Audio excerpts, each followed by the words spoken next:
கிறிஸ்துவில் பிரியமான சகோதர சகோதரிகளே,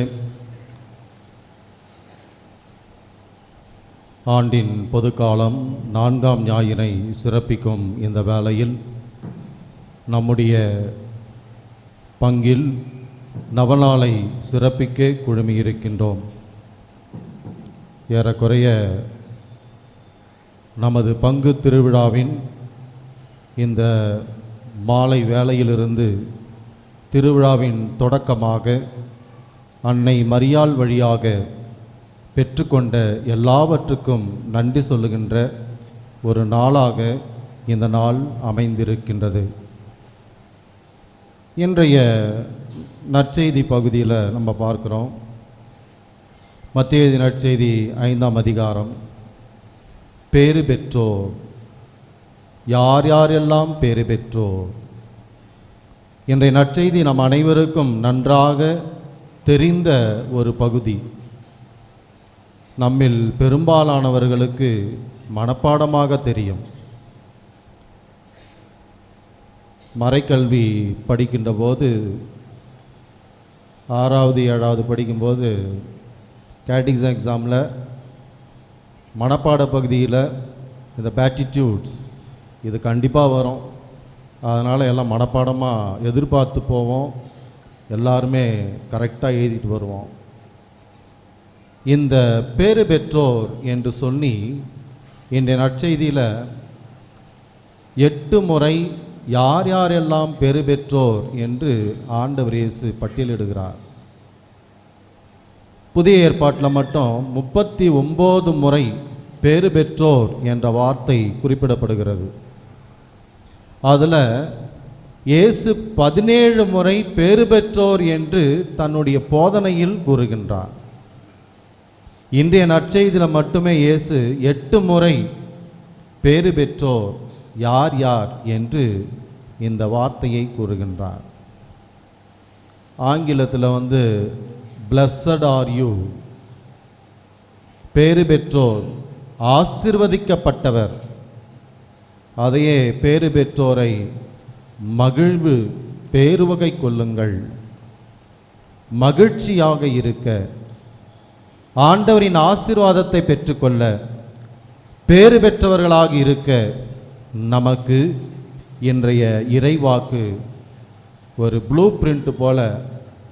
எப்படி கல்வி ஆண்டின் தொடக்கத்தில் ஆசிரியர்களுக்கு ஒரு ப்ளூ பிரிண்ட் போர்ஷன் கொடுக்குறாங்களோ அதே மாதிரி ஒரு ப்ளூ பிரிண்ட்.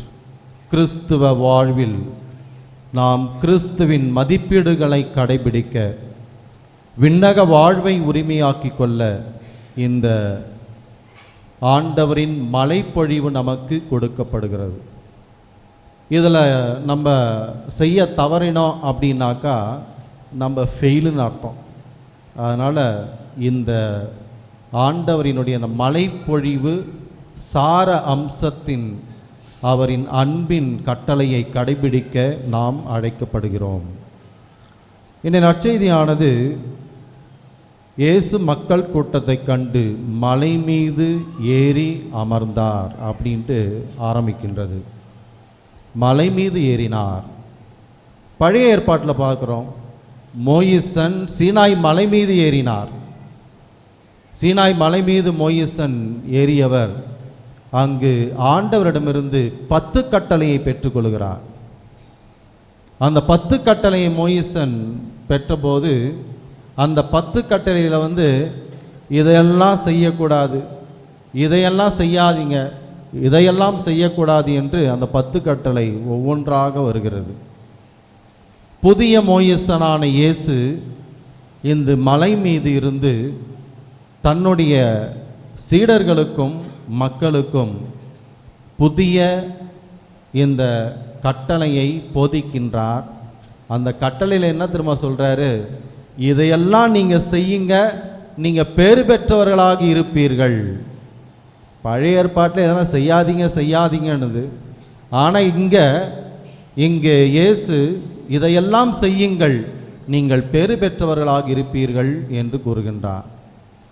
ஆண்டவர் மலை மீது ஏறி அமர சீடர்கள் அவர் அருகே வந்தனர். அவர் திருவாய் மலர்ந்து கற்பித்தார். யூத வழக்கப்படி ஆசிரியர் அமர்ந்து கொண்டு கற்பிப்பார், மாணவர்கள் நின்று கொண்டு அவருடைய அறிவுரையை கேட்பார்கள். ஆனால் இன்றைக்கி நம்ம கேட்குறவங்களாம் உக்காந்துக்கிறோம், கற்பிக்கின்றவர் நின்று கொண்டு இருக்கின்றார். அப்போ அங்கே யூத கலாச்சாரத்தில் ஆசிரியர் அமர்ந்து கற்பிக்கும்போது நின்றுன்னு கேட்பாங்க, நிற்கும்போது தூக்கத்துக்கு இடம் கிடையாது. இன்றைக்கி நம்ம எவ்வளோ தான் எடுத்து சொன்னாலும் உக்காந்துன்னு நல்லா அமைதியாக சுகமாக கேட்குதா கேட்கலையான்னு தெரியாமல் அழகாக தூங்கக்கூடிய சூழ்நிலை பல சமயங்கள் ஏற்படுகிறது. எல்லாம் மூச்சுன்னுக்கிறீங்களா? இன்றைய இந்த மழைப்பொழிவிலிருந்து ஒவ்வொன்றையும் நாம் சற்று சிந்தித்து பார்க்க அழைக்கப்படுகின்றோம். இந்த மழைப்பொழிவு 8 பேறு பெற்றவர்களை பல கோணங்களிலிருந்து பல சிந்தனைகளை இறைவாக்கு பகிர்வை நம்மால் பகிர முடியும். ஆனால் ஒரு சிலவற்றை மட்டும் நாம் சிந்திக்க அழைக்கப்படுகின்றோம். ஏழையாரின் உள்ளத்தோர் பெறு பெற்றோர், ஏனெனில் விண்ணரசு அவர்களுக்கு உரியது. ஏழையாரின் உள்ளம், எளிய மனதோராய் எளிய உள்ளம் கொண்டோராய் நாம் ஆண்டவரை சார்ந்தவர்களாய் இருக்க அழைக்கப்படுகின்றோம். ஏழையாரின் உள்ளம் அப்படின்னு சொல்லும்போது ஏழையாக இருக்கிறதல்ல, ஏழையாக இருந்துக்கின்னு எல்லா விதமான தீய பழக்கங்களையும் செய்வது. ஏழையாக இருக்கிறேன், ஆனால் என்னுடைய செயல்கள் அனைத்தும் தீயவைகளை கொண்டிருப்பது அதுவல்ல. ஏழையாரின் உள்ளம் என்று சொல்லுகின்ற போது ஆண்டவரை சார்ந்து எவ்வளவு தான் எனக்கு இருந்தாலும் எல்லாம் கடவுள் தான், எல்லாம் இறைவன் தான். எனக்கு எவ்வளவுதான் கடவுள் கொடுத்திருந்தாலும் இந்த கடவுளை சார்ந்து தான் நான் இருக்கிறேன், இந்த கடவுளால் தான் நான் எளிமையான வாழ்வினை வாழ்கின்றேன், இந்த கடவுளுக்குத்தான் எல்லாம் என்று சொல்லி எளிமையான மனம், தூய்மையான மனம் கொண்டவர்களாக இருக்க அழைக்கப்படுகின்றோம். ஒரு அரசனை பார்க்க பலரும் வருகிறார்கள். அப்போ எல்லாரும் புகழ்ந்து பேசுகிறாங்க அரசனை. அரசன் என்ன பண்ணுறான், எல்லாருக்கும் புகழ்ந்து பேச பேச பரிசு கொடுத்துக்கினே இருக்கார். ஒருத்தன் மட்டும் சொல்கிறான், அரசே நீங்கள் எல்லாருக்கும் கொடுத்துக்கிட்டே இருக்கிறீங்க, நான் உங்களுக்கு கொடுக்க கொண்டு வந்திருக்கிறேன் அப்படின்ட்டு, பரிசு கொடுக்க.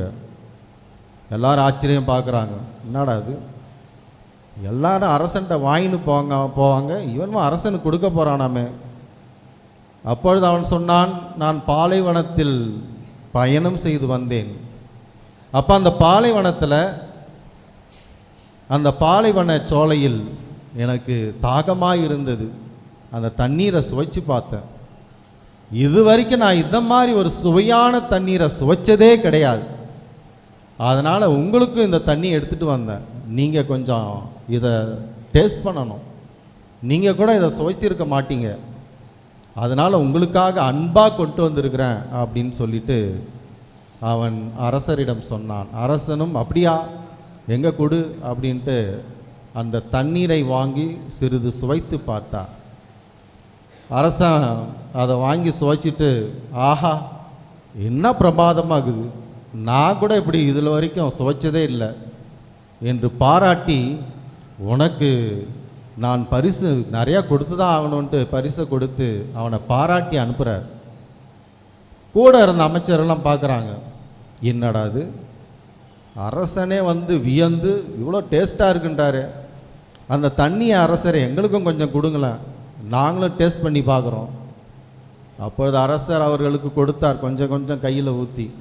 எல்லாம் குடிச்சிட்டு தூ அப்படின்னு துப்பிட்டாங்க. இதை போயா நீங்கள் இவ்வளோ சுவையாக இருக்குது, அவனை பாராட்டுன்னு பாராட்டுறீங்க. அப்பொழுது அரசர் சொன்னார், அவன் பாலைவனத்தில் பயணம் செய்தபோது அவன் தண்ணியே இல்லாமல் அந்த தண்ணி கிடைச்சதை சுவைச்சான், அது அவனுக்கு அமிர்தமாக இருந்தது. அந்த அமிர்தமாக தெரிந்த தண்ணீரை இதை அரசருக்கு கொடுக்கணும் அப்படின்னு அவன் மனசில் வந்தது இல்லையா, அந்த மனதை நான் பாராட்டினேன். அந்த மனதை நான் கோணக்கூடாது, எந்த விதத்தில் அவன் வருத்தப்பற்றக்கூடாது அப்படின்றதுக்காக அவன் எனக்கு கொடுக்கணும்னு நல்ல மனசோடு வந்தான் இல்லையா, அதற்காக நான் அவனை பாராட்டினேன், பரிசு கொடுத்தேன் என்றார்.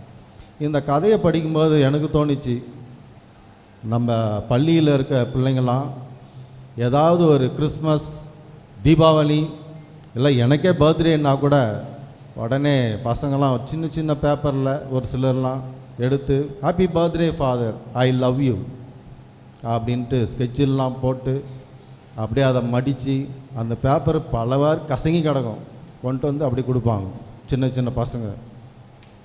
எவ்வளோ தான் பரிசு வந்தாலும், எவ்வளோ தான் வந்து சொன்னாலும், ஆனால் அதுக்கு ஈடாகாது அந்த நல்ல மனதோடு, எளிய மனதோடு, தூய்மையான உள்ளத்தோடு அந்த மாணவர்கள் பகிர்ந்து கொள்வது. தூரத்துலேருந்து, எவ்வளோ தூரத்துலேருந்து பல பேர் நம்மை காண வருகின்றவர்கள், நம்மோடு ஒரு கொஞ்ச நேரம் இனிமையாக பேசணும் வரவங்க, நல்ல இதயத்தோடு வருகின்ற அந்த ஏழையாரின் உள்ளம் கொண்ட, எளிமையான உள்ளம் கொண்ட, நம்மை சார்ந்த அந்த மனிதர்களின் உள்ளத்தை நாம் என்றும் மறக்கக்கூடாது. அதைத்தான் இன்னைக்கு ஆண்டவர் ஏழையாரின் உள்ளத்தோர் பெரு பெற்றோர், இறைவனை சார்ந்து எவ்வளோ தான் இருந்தாலும் இறைவன் தான் எல்லாம் என்று வாழக்கூடிய அந்த நல்ல மனம். அடுத்ததாக துயருருவோர் பெரு பெற்றோர், ஏனெனில் அவர்கள் ஆறுதல் பெறுவர். துயருருவோர் பெரு பெற்றோர்னாக்கா எதுக்கெடுத்தாலும் அழுதுகினே இருக்கிறதில்ல, எதுக்கெடுத்தாலும் துன்பப்படுற மாதிரி நடிக்கிறதில்ல. துயருருவோர் என்று சொல்லுகின்ற போது பிறரின் துன்பத்தை தனது துன்பமாக பாவிப்பது, பிறருக்கு ஏற்பட்ட அந்த துன்பம் எனக்கு என்னுடைய சொந்த வாழ்வில் ஏற்பட்டதாக உணர்வது, அவர்களுக்கு உதவிகரம் நீட்டுவது. மருத்துவமனையில் பலவிதமான நோய்களால் வருத்தப்படும் எனக்கு வீட்டின் அருகாமையில் இருப்பவர் துன்பப்படுவதைக் கண்டு எனக்கு ஏற்பட்டதாக உணர்ந்து அவரின் துன்பத்தை எனது துன்பமாக பாதிப்பது. இயேசு இதைத்தான் ஒவ்வொரு முறையும் யார் யாரெல்லாம் நோயினால் பல்வேறு விதமான பிணியினால் வந்தபோது அவர்களுக்கு ஏற்பட்ட அந்த துன்பம் தனக்கு ஏற்பட்டதாக உணர்ந்தார். எனவே அதிலிருந்து விடுதலையை கொடுத்தார். எனவே ஆறுதலாக இருந்தார். எனவே நாமும் பிறரின் துன்பத்தில் நாம் பங்கெடுக்க அழைக்கப்படுகின்றோம். பிறரின் துயரத்தை நமது துயரமாக பாவிக்க அழைக்கப்படுகின்றோம். பிறரோடு நாம் பயணிக்கின்ற ஒவ்வொரு வேளையிலும் அவர்களுக்கு ஆறுதலாக இருக்க நமக்கு அழைப்பு கொடுக்கப்படுகின்றது. கனிவுடையோர் பேறு பெற்றோர், ஏனெனில் அவர்கள் நாட்டை உரிமை சொத்தாக்கி கொள்வர். கனி உள்ள பிள்ளைகளாக நாம் அனைவரும் இருக்க அழைக்கப்படுகிறோம். என்னிடமிருந்து கற்றுக்கொள்ளுங்கள், நான் தாட்சியும் மன சாந்தமும் உள்ளவன் என்று சொல்லி என்னிடம் இருந்து நீங்கள் கற்றுக்கொள்ளுங்கள் என்று ஆண்டவர் இயேசு கனிவு கொண்ட பார்வை கொண்ட, கனிவோடு இருக்க, பிறரை கண்ணியத்தோடு நடத்த, பிறரை நம்மை விட மதிப்புக்குரியவர் என்று அவர்களை வழிநடத்த அழைக்கப்படுகின்றோம். பல சமயங்களில் குரலை உயர்த்தி பேசுவது, தான் தவறு செய்த போதும் அந்த தவற்றை நியாயப்படுத்துவதற்காக உரக்க கத்துவது, அந்த தவற்றை நியாயப்படுத்துவதற்காக வேண்டுமென்றே சண்டை போடுவது, பிரச்சனையை உண்டு பண்ணுவது, இதுவல்ல கிறிஸ்துவ மதிப்பீடு. நமது கனிவான அணுகுமுறை, நமது கனிவான செயல் பிறரின் உள்ளத்தில் மாற்றத்தை ஏற்படுத்த வேண்டும். அடுத்த ஆண்டவர் இயேசு யார் பேறு பெற்றவர் என்று சொல்லுகிறார் என்றால், நீதியை நிலைநாட்டும் வேட்கை கொண்டோர் பேறு பெற்றோர், ஏனெனில் அவர்கள் நிறைவு பெறுவர். நீதியை நிலைநாட்டும் வேட்கை கொள்வோர் பேறு பெற்றோர். இன்னைக்கு நம்ம வாழுகின்ற சமுதாயத்தில் நம் மத்தியில் உண்மையிலேயே நீதி தழைத்தோங்குகிறதா? இப்போ எல்லாம் ஏறக்குறைய எலெக்ஷனுக்கு ரெடி ஆகிறோம். உண்மையிலே நம்ம இந்த சூழ்நிலையில் நீதியோடு எல்லாம் நடக்கிறதா? அதே போன்று லஞ்சம், ஊழல், பல்வேறு விதமான நீதியற்ற செயல்களில் எவ்வளவு காரியங்களில் மாந்தர் ஈடுபட்ட போதும் ஒரு கிறிஸ்தவனாக, ஒரு ஆண்டவர் இயேசுவின் சீடனாக எனது மதிப்பீடு எப்படி இருக்கின்றது? நான் நீதியின்படி நடக்கின்றேனா? எங்கெல்லாம் பிறர் வருத்தத்தில் இருக்கிறார்களோ, பிறர் பாதிக்கப்பட்டு இருக்கின்றார்களோ, அவர்களுக்காக குரல் கொடுப்பவராக இருக்கின்றேனா? என்னோடு இருப்பவர் அநியாயமாக அங்கு தீர்ப்பிடப்படுகிறார். என்னோடு பயணிக்கக்கூடிய சகோதர சகோதரிகள் அங்கு அநியாயத்திற்கு அவர்கள் நீதி கிடைக்காமல் வருத்தப்படுகிறார்கள். கண்டு கொள்ளாமல் போகின்றனா? சிறந்த உதாரணம் நம் மத்தியில் வாழ்ந்து மரித்த அருட்தந்தை ஸ்டான் சுவாமிகள். பட்டின இனத்தவருக்காக போராடினார், நீதிக்காக குரல் கொடுத்தார், இறுதி வரை போராடினார், சிறையில் அடைக்கப்பட்டார். சிறையில் இருந்தும் தான் மேற்கொண்ட அந்த நீதியின் போராட்டம் உண்மையானது, அதில் என்றும் நிலைத்திருந்தார், தன்னுடைய உயிரையும் கொடுத்தார். நாம் இத்தகைய ஒரு பெரு பெற்றவர்களான ஒரு வாழ்வினை வாழ நாம் முயற்சிக்கின்றோமா? அடுத்ததாக ஆண்டவர் இயேசு யாரை பெரு பெற்றோர் அப்படின்னு சொல்கிறார்னா, இரக்கமுடையோர் பெரு பெற்றோர், ஏனெனில் அவர்கள் இரக்கம் பெறுவர். இயேசு இரக்கமே உருவான இறைவனாக இருந்தார். ஊதாரி மைந்தன் ஓமையில் எல்லையற்ற அன்பு, எல்லையற்ற மன்னிப்பு. எந்த அளவிற்கு என்றால் அனைத்தையும் மறந்து தந்தை ஏற்றுக்கொள்ளுகின்ற இரக்கமுள்ள அந்த இயேசுவாக இருக்கின்றார். அதே போன்று ஆண்டவர் இயேசு சிலுவையில் இரக்கத்தின் வெளிப்பாடாக மன்னிப்பை கொடுக்கின்றார். இவர்கள் செய்வது என்னது என்று தெரியாமல் செய்கிறார்கள் ஆண்டவரே. இரக்கத்தின் உச்சியை ஆண்டவர் சிலுவையிலிருந்து அனைவரையும் மன்னிக்கின்றேன் என்று சொல்லி அங்கு இரக்கத்தை வெளிப்படுத்தினார். இதுக்கு சிறந்த உதாரணம் புனித அன்னை தெரேசா. தான் மேற்கொண்ட பணியில் அனைவரையும், சாலை ஓரங்களில் இருந்தவர்களை இரக்கத்தோடு பார்த்தார். அந்த மனிதர்களில் இயேசுவை கண்டார். இரக்கத்தின் செயலானது வலிமையாக உலகம் முழுவதும் எல்லா மனிதர்களின் உள்ளத்தையும் தொட்டது, எல்லா மனித இதயங்களையும் வருடியது. அந்த அளவிற்கு இரக்க கண் கொண்டு அன்னை தெரேசா தன்னுடைய பணி வாழ்வில் இயேசுவின் அந்த இரக்க பார்வையை, இயேசுவின் அந்த இரக்க செய்தியினை வலிமையாக எடுத்துரைத்த ஒரு புனிதையாக அவர் இருந்தார். நம்முடைய வாழ்க்கையில் நம்ம எந்த அளவுக்கு இரக்கம் உள்ளவராக இருக்கிறோம்?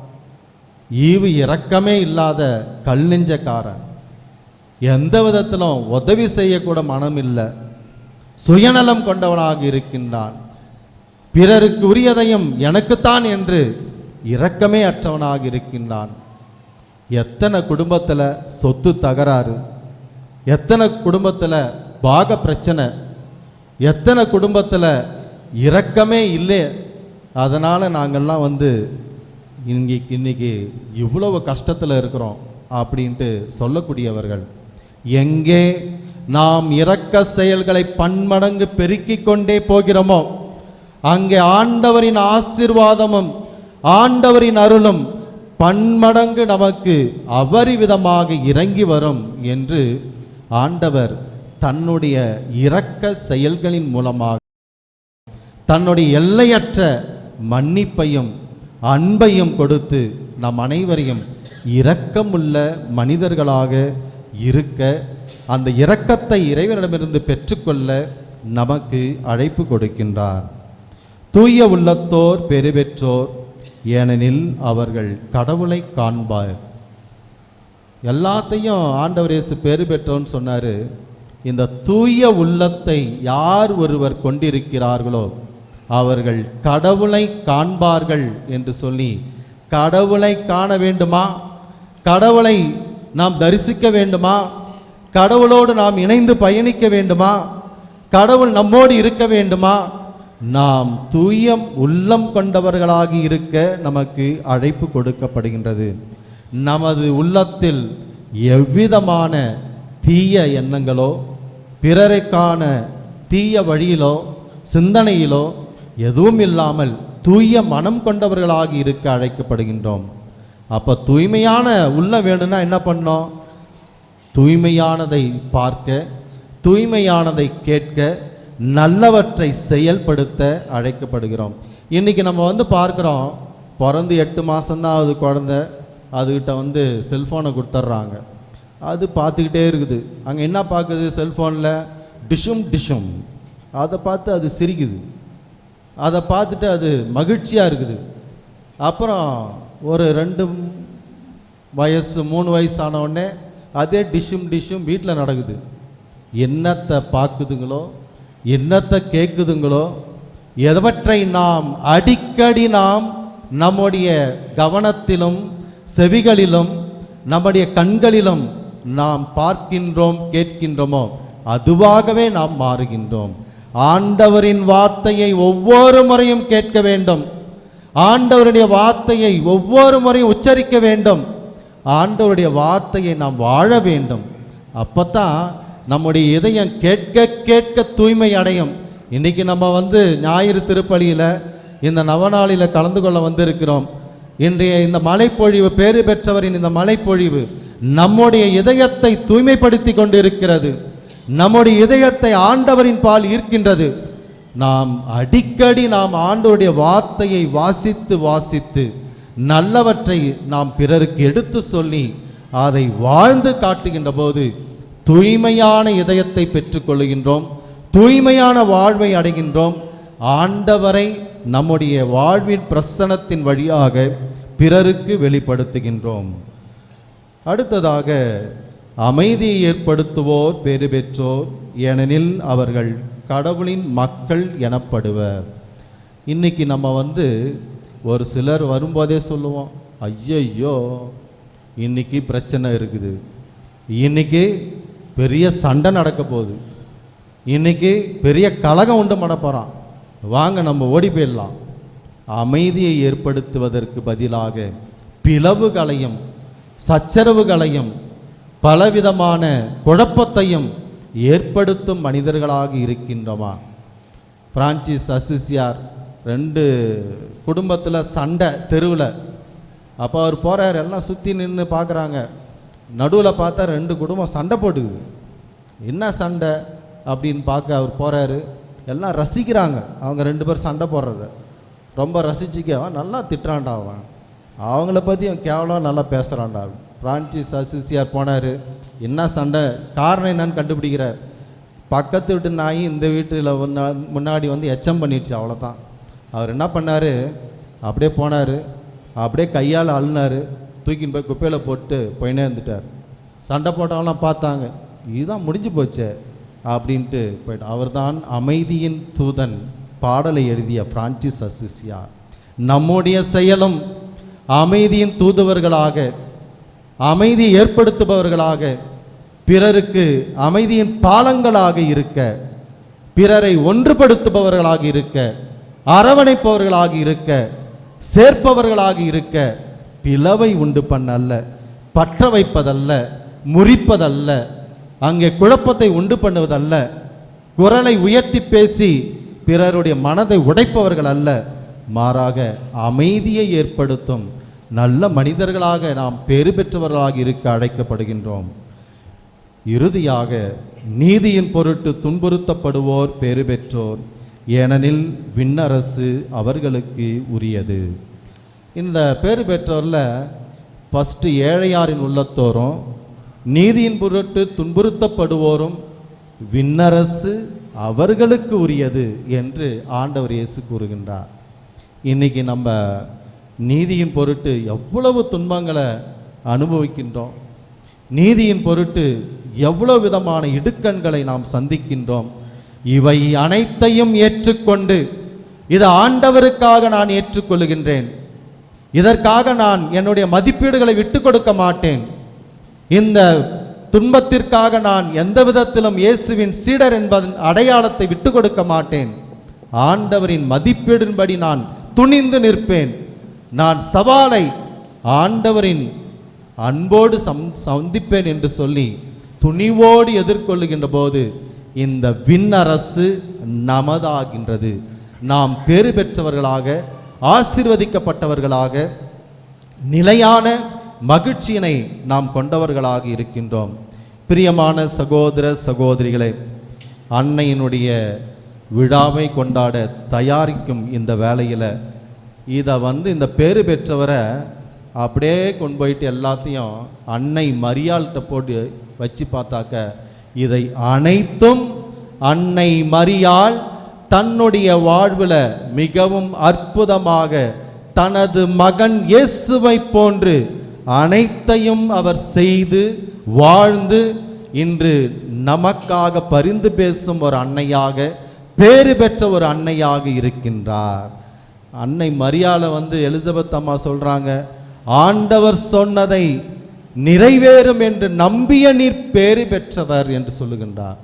ஆண்டவர் சொன்னதை எந்த விதத்திலும் நீ இல்லைன்னு சொல்லலை, அப்படியே முழுமையாக ஏற்று நம்பிய நீ பேறு பெற்றவர் என்று சொல்லி மரியாள் என் ஆன்மா ஆண்டவரை ஏற்றி போற்றுகிறது என்று சொல்லி மேக்னிஃபிகாத்தில் இந்த பேறு பெற்றவர் அனைத்தையும் எடுத்துக்கூறி எளிய உள்ளத்தாராய், தூய உள்ளத்தோராய், வறியோரை துயர் உருவோராய், அனைத்து நீதியையும் வழங்குபவராய், அமைதி ஏற்படுத்துபவராய் ஆண்டவர் அன்னை மரியாளை பேறு பெற்றவர் என்று மிகவும் அற்புதமாக அன்னை மரியாள் தனது நிலையை உணர்ந்து இறைவனை புகழ்ந்து பாடுகின்றார்.